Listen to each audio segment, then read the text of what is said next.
So we're just down at the dam cave with Ruben. We're doing some jobs this morning. And we've got a bit of a problem down here. We always have. We're not down here all the time. Some rats down here. You can see even evidence of rat food here. So we've got one of these and we've got some tipping peanut rat butter. traps. We've got some peanut butter, which we put in the end of here. And bird seed. And we've got some bird seed, which we'll put up the step and some around the rat edges. wax. And then some rat baits that we'll put against the wall, like screwed on. There's already some down here, but they're all gone. So obviously with this one, once the rat goes across the tipping point, it tips. So you put the peanut butter up in that tip where the black bit touches to. So we'll see how we go. Because yeah, like you can see evidence of rat poo over on the couch over there, which Ruben left an old football down here, and that got all the laces chewed off the football. So hopefully we can get rid of them, Rubes. Yeah. Because it's nice down here. We only really use it in winter. It gets too hot in summer, but then come winter, we're down here. Smell it. Yum. So, alrighty, so we'll set up the tipping rat trap now. So I've got this bucket pretty much half full of water. Yummy. We'll place the peanut butter in first, because that's the easiest bit upside down. Pass me the peanut butter. I already opened it. You already ate some? Only a little tiny. Jumped in the water. Hey! You made it a ball. It's okay. Would I still like it? Well, I won't care about that. So we smear that up into there. That's just wedged in the end to force them to go all the way. That's probably better. The fact it got a bit wet means it sticks in nice like a paste. This should go over any bucket. Beautiful. How does mouse climb up? Rats can climb anything.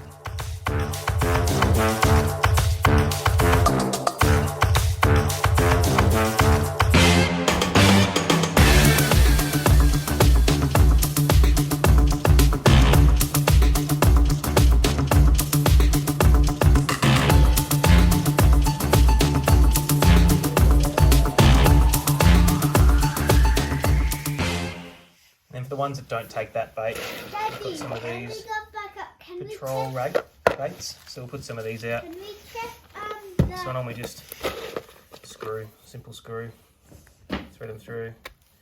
Gives you a decent length to screw. Yeah, it's not for kids to touch. So maybe we'll put 2 or 3 of these out. Where? In the bucket? And we'll see how we go.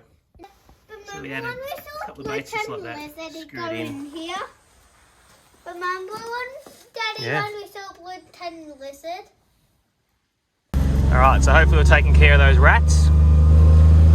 Now we'll just head back up. Might swap over an IBC. We've gone through 2 of these IBCs full of wood. We get about 2 to 2.5 weeks per one. So we've gone through 2, so we're up to our 3rd one. So Ruben and I, earlier, we just marked this orange one here on the inside with some permanent marker and just put 2022 stacked, 2023 used. And you can see it just in the inside. There's a bit of text. So Ruben's going to mark it for us. So put 2, 0, 2, 2. Beautiful. So we know what year it is. Because yeah, I figured otherwise I was going to start getting mucked up. I'll go in pretty much the order of how they're stacked up. But otherwise I don't want to get confused with what's green and what's not. I could just, I've got a moisture tester to check, but it's just easier to know which ones are not to be used and which ones are. So obviously the next one we grab is that next orange one with those group of, what is it, 6 over there. So we pretty much work our way through these for the rest of winter. And then we can work our way back to the front if we need to. But we should get through winter with those 6, really.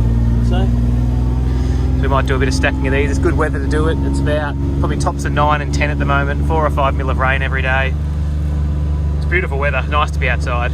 It's probably about 6 or 7, feels like 5 or 6, or pretty similar at the moment. So we'll go back up to the house and then maybe go stack some wood. Just going to stack some of those wood piles. Left Ruben up at the house. He's going to make some pumpkin soup with Nanny this morning. Doesn't like chilling out all the time outside. He gets too cold, he reckons. So just going to the old workhorse, the old TRX 250 we don't use anymore. Tried to start the other day, but she wouldn't kick over. Grabbing some gloves. So for doing the wood, I find these, I think they're called Grip It. What are they called? What are they? Mad Grip. They're really good gloves. I used to use these for a few Tough Mudders years ago when that was sort of the in craze. really good wet or dry for gripping things. So this is that auger off that machine we purchased. So that Komatsu we purchased, haven't actually used it yet, but it's a nice big auger with an extendable shaft and 500mm hole diameter it can do, which is really good. So obviously it connects to that over there. So that'll be good when we do our front vent. So our front gate, you may have saw in other videos, just a basic standard gate, but we're going to do 2 or 3 bays each side with a nice big wooden post and a wooden gate set up. But just want to stack up some of these now. Probably just stack the 2 of them, because today I need to grab the tractor and grab the empty one from up at the house, like the other video, dump it down here, grab the fresh one, and while I've got the tractor out, I can then move these 2 into position in order of dryness, I guess, because we're just using this wood here. This one's already sitting ready, and we'll stack it in. So it's probably good 2, maybe 3 IBCs worth left here, and then maybe another 1 IBC worth left here to cut up. And then there's a lot of other dead trees. So around here, any dead standing tree that's less than 40 centimeters diameter at 1.2 in height, you're allowed to cut down. If it's bigger than that and it's dead standing, you got to leave it there unless it gets blown over in a wind. So I'll leave there for habitat and all that sort of thing. So it's a nice view up to our sort of neighbours' hills up here. Before I start stacking, I thought I'd give you a quick look at these IBCs. So obviously they're 1,000 litre, 1,000 kilo, chemical, water tote, whatever you want to use them for. So forks at the bottom to pick up, big tap. So the actual tanks are really good. They're held down either in this sort of fashion or these are all the same. So these are all not too bad a version, but you'll see here, just take note of this. This is just a sort of L bracket, the way it's held down.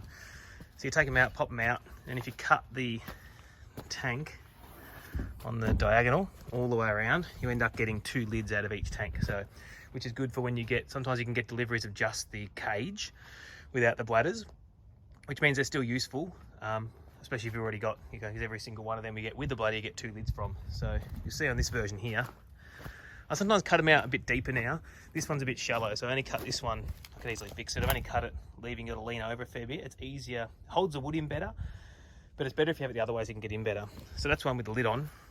So just simple wire twitch I found worked the best to hold them on at the back. And then this version had more of a bend in it, so it's actually more of a U shape that used to go over and hold, which was really good because you can see it wedges on down there. You tap it out, then you can lift the lid and you can hook that wherever you want to, like that, bang it on. You gotta be quick.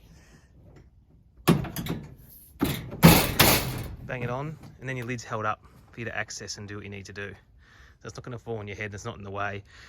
Folding all the way back, then you end up sort of catching and bending this, so being able to hold it at that angle works really well. And then the top's just screwed in, just a bolt, a bit of a rubber, I put a bit of rubber plate on that one just to spread the load a little bit. Then you're good to go. All right, so that first one's stacked. It's taking a little dint into here. It's nice, you'll see we've got all the different various size woods down to 1 inch diameter, 1.5. So you can see here, works out really good. As I mentioned in the other video, stacking in layers. So you got some big sort of overnight burn. You've got your fire starter in the morning type stuff. You've got a mix that you throw on throughout the night, throughout the evening. Same here, so you can sort of set every level. Maybe you get about 2 levels, fills my trolley. Okay, second one done. So we've depleted the pile a bit. We might have 1 more IBC worth already cut up. So let's start getting onto this. I pretty much want to keep myself, if I can, for every one I use, I replenish and restack straight away. So in theory, these are the 2 I've already used this year. So I'll dump these here. The one up at the house, I'll then sit here, ready to fill, and we'll grab this one. So that's our next using one, which should be 12 months, basically, maybe 9 months. They're sitting out here. And as you can probably hear, there's a nice bit of breeze around. So on this bit of a crest of the hill here, they get all that breeze, flows all the way through and flows through all the cage and dries them out really well. So I've deliberately left a couple of, like some of these are green and solid, so I should split, but you know, they're only 8 inches by 6 inches. I'd rather just give them the full 12 months to dry out and have them as a large piece of wood to chuck on the fire, because because it can get a bit annoying sometimes when you've got lots of small stuff like this. You've got to stack 3 or 4 at a time instead of being able to just chuck one big one on. Right, going to do a real simple job. We're going to fix this up, fix it all up, remove this old tap that never did anything. It used to have, has water coming from that little transfer tank way up there that goes across to our main tanks. It's got a tap off that runs all the way down here. I used to run one, I think, up onto the roof to get it hot, so it sort of stayed hot for, well, mildly hot anyway. But I just disconnected all that and just have the one coming in so I can sort of bury it at least in front of the toilet door. But it's going to neaten up all this because it's a bit messy and you don't need half of it there. All right, so that's all done. Shouldn't have as many confused people now because you used to have multiple taps and everything here. Now there's a single tap, on, off, an old coffee mug screwed in here. Hold your soap, some holes in the bottom so she doesn't hold water. Perfect, job done. It's just starting to come across with a bit of rain down here. So I wasn't really thinking before, with these 2 stacked ones, it makes most sense to go either side of that stump. It's in the ground, that trunk there, because that means that's in the order. There's the right hand side of that, the green, and then we've got green and green. Then we start all out. It's ready to use. So I'll move them there now. Alrighty, I decided to pull the carby off this. And it just had the one of the needles, oh sorry, one of the jets was completely blocked. That's all it was. So now she's put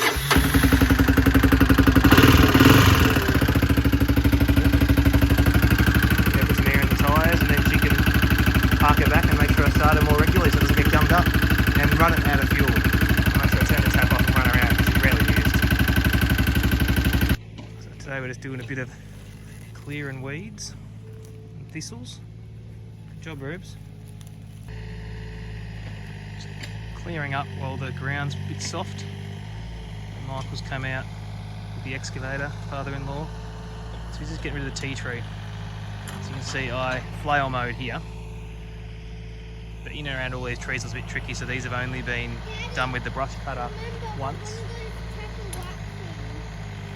So now they've grown up a bit, now just pulling them all out by the roots. But tea tree just end up having invasive roots everywhere. So getting them out like this, we'll have to do it again in a couple of years and then it might be okay for a while.